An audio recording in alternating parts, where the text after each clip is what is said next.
seandainya saya tahu saya tidak bisa menghormati tamu saya, yaitu apa? Usia tua, uban. Katamtu sirran badali, saya akan menutupi rahasia saya, yaitu ubannya dengan katam, dengan henna, ya, dengan warna rambut. Kemudian beliau melanjutkan, man li biraddi jimahin, siapa yang bisa mengembalikan jimahin min ghawayatiha, ay bisarfi quwwatin wa ghalabatin nasyi'atin min dhalalatiha. Fal jimah bimakna al-quwwah wal ghalabah, yang bisa menarik lagi kekuatan, ya, dan kedikdayaan yang dihasilkan dari kelalaian atau kesesatan nafsu.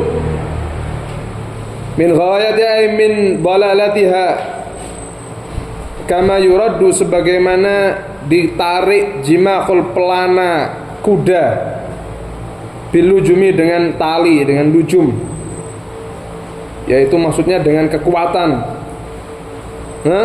Sopo ini Al-Busiri bertanya kepada dirinya sendiri, siapa kiranya yang bisa menarik nafsu saya dari kesesatannya ke jalan yang benar, seperti kuda yang ditarik dengan pelana, bil anf, dengan kekuatan.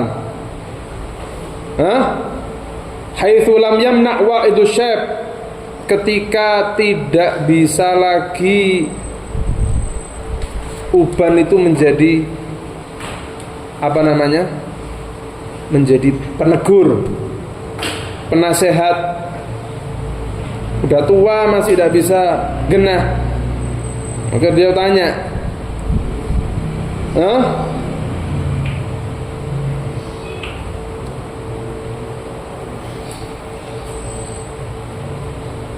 di dalam bait ini ada isyarah, ada petunjuk bahwasannya as-suluk, berjalan di jalan yang benar, jalan di jalannya Allah subhanahu wa ta'ala, la yatimmu illa bi syaikhin arif, tidak akan bisa sempurna kecuali dengan adanya seorang syekh yang arif, yang tahu jalan. Lianna an-nafsa rubbama tastahsinu amran fayakunul halak fih, karena nafsu itu kadang-kadang dia menganggap baik satu perkara padahal itu jelek bagi dia. Fasyaikhul arif kattabibil mahir. Nah, maka adanya seorang guru yang arif, yang dia tahu, itu seperti dokter yang pandai, tahu kesalahan pasiennya, tahu apa? Kesalahan pasien. Seperti kisahnya Al-Habib Umar bin Abdurrahman Al-Attas, ketika diperintah oleh gurunya Al-Habib Hasan, ya, Habib Hasan bin Saleh, gurunya beliau. Walhasil salah satu gurunya untuk berdakwah, ternyata di kota tersebut dihormati. Kalau secara nafsu ya enak, wah zen, tidak usah ngoyo-ngoyo anak dakwah, ya, dianggap itu baik, diterima dakwahnya. Tapi gurunya ngerti, ini tidak baik buat kamu, pindah. Disuruh ninggal kota tersebut, pindah beliau ke Huraidah. Di Huraidah dimusuhi. Huraidah itu dulu Badui, tempatnya orang-orang keras, orang-orang tidak kenal agama. Di situ dimusuhi. Ini tempatnya ente. Nafsunya tidak senang, tapi gurunya bilang ini baik buat kamu. Hanya harus ada Syekh Al-Arif yang menunjukkan jalan. Tidak bisa. Man la syekha lahu fa syekhuhu syaitan. Orang kalau tidak punya guru, gurunya setan. Gurunya setan. Paham? Dulu ada cerita santri di salah satu pesantren di Hadramut. Santri tadi kemana-mana tasbihan, dianggap itu baik. Tastahsinu amron, dianggap itu baik. Tasbih, subhanallah, zikir. Begitu kelihatan gurunya, ditarik tasbihnya, dipedot, dal. Kaget tadi santri. Kenapa? Kata gurunya, bukan saatnya kamu sekarang memperbanyak zikir. Iqra kitab, kasih kitab. Nih baca, belajar kamu. Nanti kalau udah 40 tahun baru berbanyak tasbih. Sekarang waktunya menimba ilmu. Betul. Rubbama tastahsinu amran fayakunul halak fih. Dianggap itu baik, ternyata tidak baik. Siapa yang menunjukkan itu kalau enggak baik? Syekh Al-Arif. Paham? Makanya harus punya guru. Syekh itu seseorang yang betul-betul kamu taati. Kalau guru boleh banyak, tapi syekh satu. Kalau guru itu banyak, 10, 20. Tapi kalau syekh, satu orang yang ada ta'alluq kuat dalam hatimu. Siapapun itu. Saya tidak nemu. Kalau tidak nemu syekh, perbanyak sholawat. Dengan memperbanyak sholawat, Allah akan tunjukkan syekhnya kamu walaupun di depan pintu rumahmu. Diantarkan kamu sampai di depan pintu rumahmu. Kata ba'dul arifin, as-salah ala nabi taqumu maqam asy-syekh. Salawat kepada Nabi itu bisa menduduki seperti kedudukannya seorang syekh. Nanti dibuat, kasih tahu jalannya. Wan nafsu katifli, nafsu itu seperti anak kecil. Syabbahan nafsa bitifli fi adamil malal wasamah bil istimrar alal ma'lufat. Di mana wajah kesamaannya? Sama-sama tidak pernah bosan untuk mengulang hal yang dia senangi. Kama anna tifla in tarakathu ala ma alafahu min ar-radha dama ala hubbih. Kalau seorang bayi itu dibiarkan untuk dia menyusu, ya dia akan terus senang nyusu. Tidak bosan nyusu terus. Wa in mana'athu imtana'. Tapi kalau dilarang, ya dia akan stop. Itu sifatnya anak kecil. Bayi susu ibunya kalau dibiarin sampai 2 tahun tidak disapih, ya terus nyusu terus. Ada yang sampai SD nyusu, sampai SD saya nyusu mbok, karena orang tuanya tidak disapih. Tapi kalau disapih, di stop, ya awalnya sakit, awalnya nangis, ngerengek. Tapi lama-lama sehari 2 hari seminggu lupa, udah tidak doyan lagi. Dikasih tidak mau malah. Wahakadha, wakadzalika an-nafs. In tuhmilu, dibiarkan syabba ala hubbi radha. Dia akan tumbuh dewasa dengan masih cinta susu. Cek seneng nyo. Wa in taftimu, tapi kalau di stop, tidak dikasih lagi, yan fatimi, berhenti. Sama nafsu juga gitu. In taraka ala ma alafathu, in tarakta ala ma alafathu minal ma'asi damat ala hubbi. Kalau ente biarin nafsunya untuk dia itu senang atas apa yang dia kerjakan, maksiat, dia akan terus-terusan maksiat. Tapi kalau kamu stop, udah saya mau selesai, saya tidak mau lagi. Tubna ilallah. Tubna ilallah, udah top, betul-betul dia. Konsisten dalam pilihannya, yang Fatimi pasti akan berhenti. Pasti akan berhenti. Wasara ghairu talib lahu, enggak akan minta lagi untuk maksiat. Kayak anak kecil udah persis. Udah enggak minta lagi. Nah tapi ya tadi, namanya orang disapa itu udah enak. Anak kecil disapa itu ya sakit awalnya. Begitu juga ketika nafsu yang sudah terbiasa maksiat kemudian di stop, awalnya tidak enak semua. Awalnya tidak enak semua. Tapi kalau dia dibiarin, ditahan, dia akan akan terbiasa. Sama kayak udah orang kecanduan narkoba, kecanduan pornografi dan lain-lainnya yang sifatnya nyandu, seakan-akan udah jadi gaya hidupnya seperti itu. Nah, itu susah. Untuk lepas dari itu susah. Tapi tidak ada yang mustahil. Kalau dalam ilmu psikolog, orang kalau mau lepas dari kecanduan itu butuh waktu 90 hari untuk membentuk habit yang baru. Ya, sesuatu hal itu kalau dikerjakan 30 hari tidak lepas, namanya lifestyle, gaya hidup.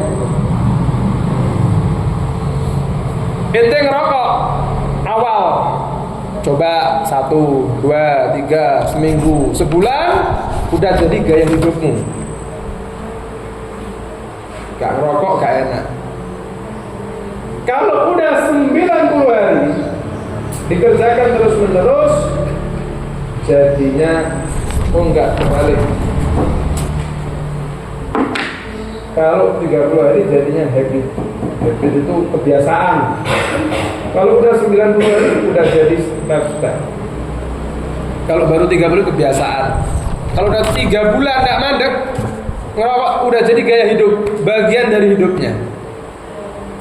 Lah kalau sudah segini, ini mau mengembalikannya juga butuh waktu yang sama.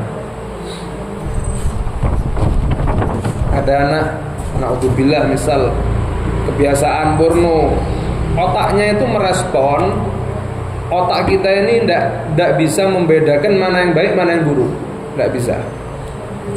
Jadi apapun yang dia terima itu dianggap baik. Ya, narkoba itu kan membuat otaknya mereaksi, ya, mereaksi dengan hormon-hormon bahagia, hormon-hormon semangat, namanya serotonin.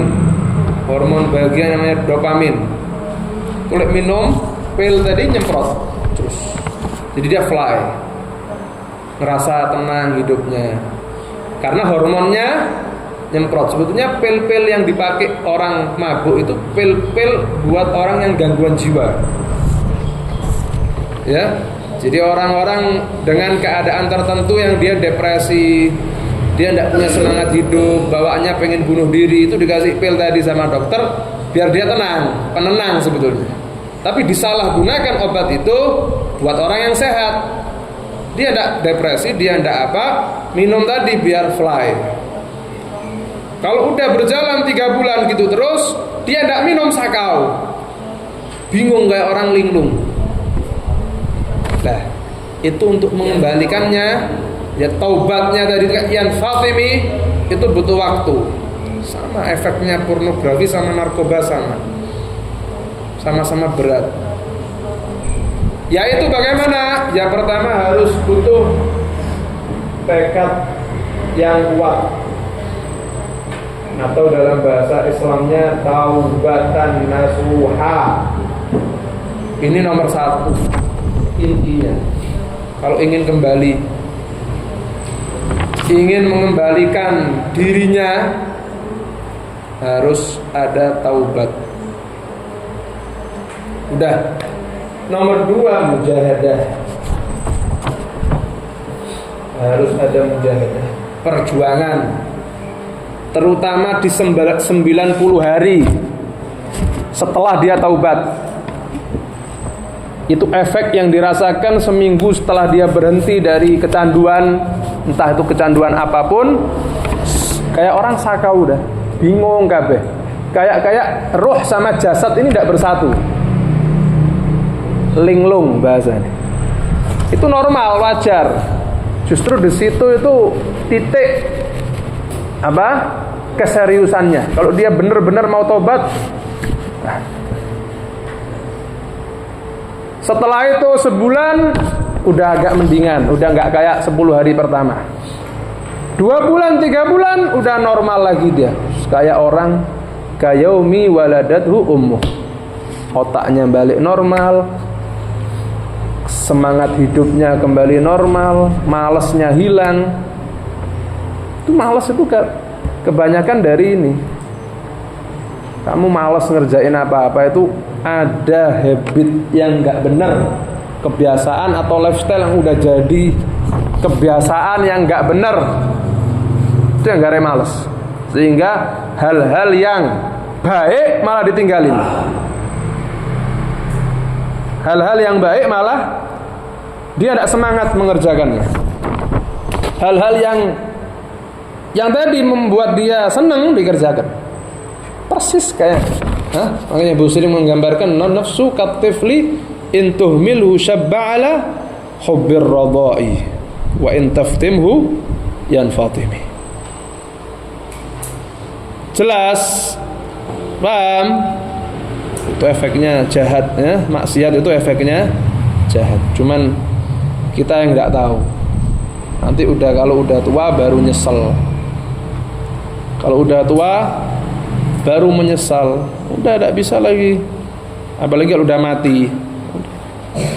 Tidak berlaku lagi penyesalan, tidak ada faedahnya. Makanya mumpung masih muda lah nyesel. Menyesal, ya Allah, saya kok kayak gini. Kalau saya bisa lebih baik lagi, saya nggak akan seperti ini hidup saya. Paham? Hidupnya akan lebih bermanfaat. Hidupnya akan lebih positif. Akan melahirkan manfaat-manfaat untuk umat. Entah itu dengan lisannya, atau dengan tulisannya, atau dengan keadaannya. Perilakunya membuat orang lain manfaat. Wajib. Ya Allah. Tulisannya membuat orang lain manfaat. Ucapannya membuat orang lain bermanfaat. Paham? Fala tarum bil ma'asi kasra syahwatiha inna ta'ama yuqawi syahwatan najimi. Kelewatan gak mau ya gue ya. Itu yang kedua ya. Man li biraddi jiman min ghayatiha kam yardu jiman hal bil jim fala tarum bil ma'asi. Maka janganlah kamu terus-terusan bil ma'asi dengan mengerjakan maksiat. Ai la tarju wa la tatawaqqa bitamkiniha ma tatamannahu minal ma'asi daf'a syahwatiha. Jangan kamu berharap dengan kamu mengerjakan maksiat kamu bisa memecahkan syahwatnya nafsu. Tidak bisa. Oh, ini nafsu saya pengen makan. Boleh tak turuti? Wala wis mari. Ndak ono. Mbok turuti mangan, jaluk mangan maneh. Orang kecanduan begitu. Ndak apa-apa sekali aja saya tak turutane sekali. Begitu sekali selesai. Ya ndak, besok ya sekali, terus sekali. Sekali tapi peng 1000. Sekali aja. Tidak bisa. Ya, nek mau memutusnya jangan malah dituruti. Kalau kamu bermaksiat dengan berharap bisa memecah syahwat tadi itu salah. Inna ta'ama yuqawwi syahwatan nahimi. Makan itu akan menambah syahwat. Syadidus syahwah. Paham? Orang yang syahwat pengen makan terus dituruti makan, ya justru nambah syahwatnya. Jelas. Wa kadzalika nafsu, begitu juga nafsu. Kalau diberi kesempatan untuk bermaksiat, maka dia akan bertambah syahwatnya. Jelas?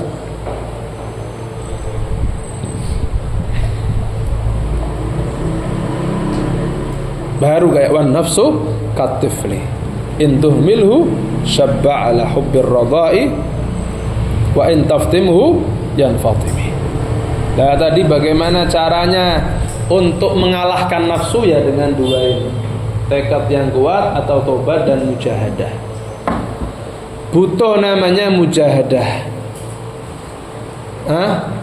Mujahadah itu berjuang melawan nafsunya.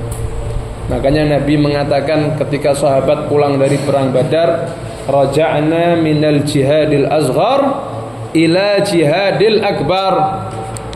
Kita ini baru saja pulang dari jihad yang kecil ke jihad yang besar. Apa wama jihadil akbar? Qala jihadun nafs. Jihad melawan nafsu.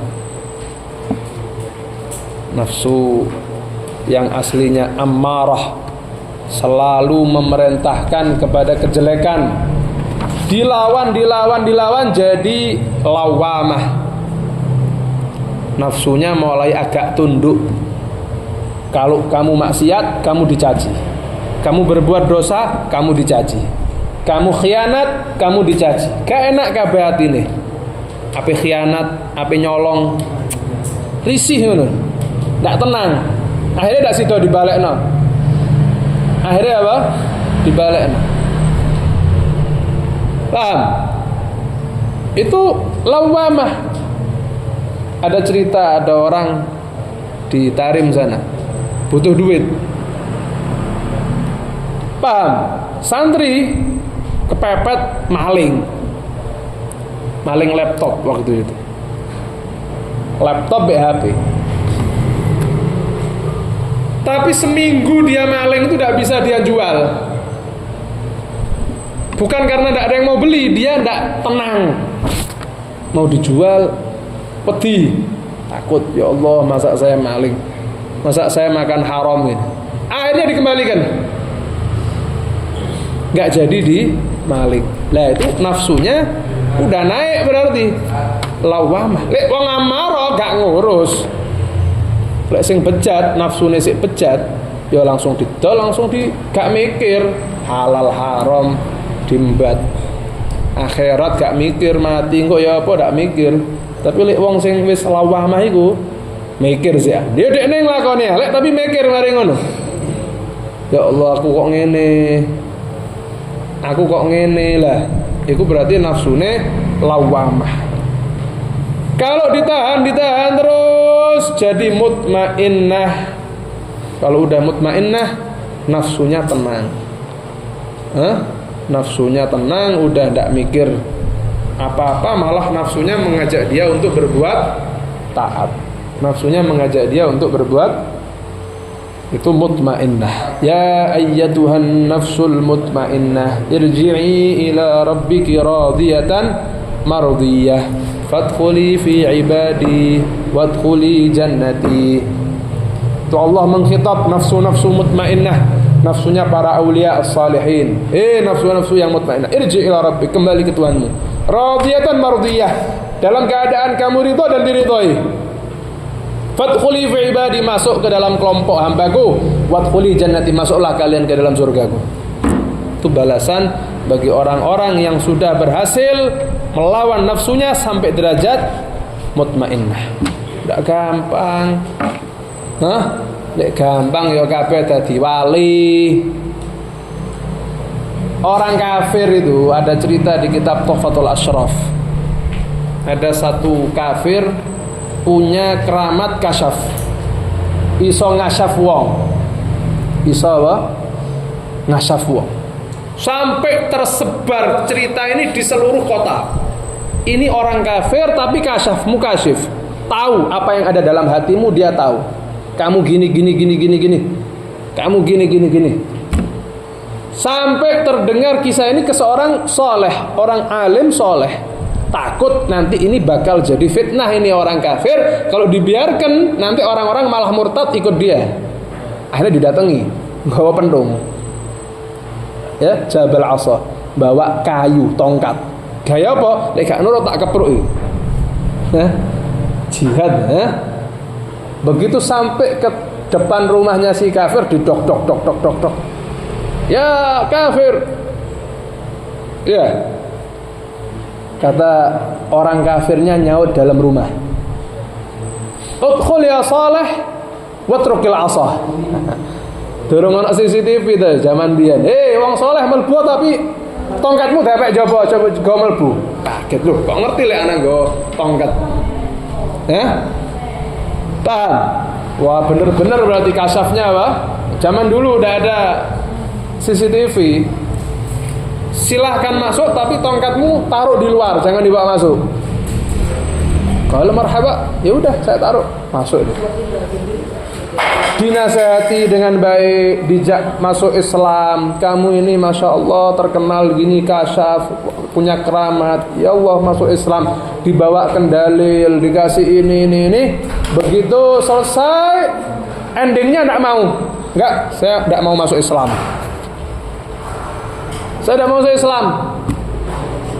Ngamuk ini, dibanting meja ini. Gak berat. Malbu Islam. Malbu Islam kan, berat, malbu Islam.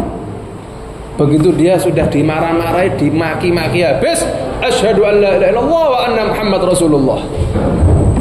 Wal gini denger-denger. Sing soleh mau?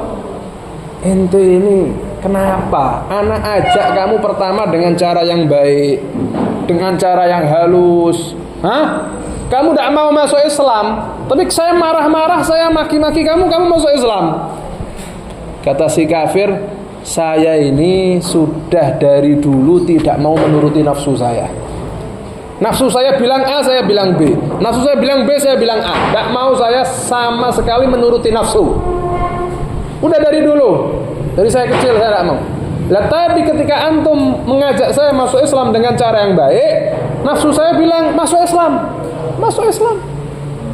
Ini orang baik ngejak kamu masuk. Saya tidak mau masuk Islam karena menuruti nafsu, makanya saya bilang nggak mau. Saya tidak mau. Tapi begitu antum marah-marah, kamu gebrak-gebrak meja, kamu maki-maki saya, nafsu saya bilang jangan masuk Islam, saya malah masuk Islam. Nafsu saya bilang jangan masuk Islam, ini orang jelek, saya masuk Islam. Kata walinya, ya hadza, ini yang buat kamu mendapatkan karomah kasyaf. Karena dia selalu tidak mau menuruti nafsu. Hatta kafir kalau nggak nuruti nafsu jadi mukasyif. Kafir nggak mau nuruti nafsu sama sekali, dikasih sama Allah kemuliaan. Apalagi muslim yang dia betul-betul melawan nafsunya, jangankan kasyaf, lebih dari itu dikasih sama Allah.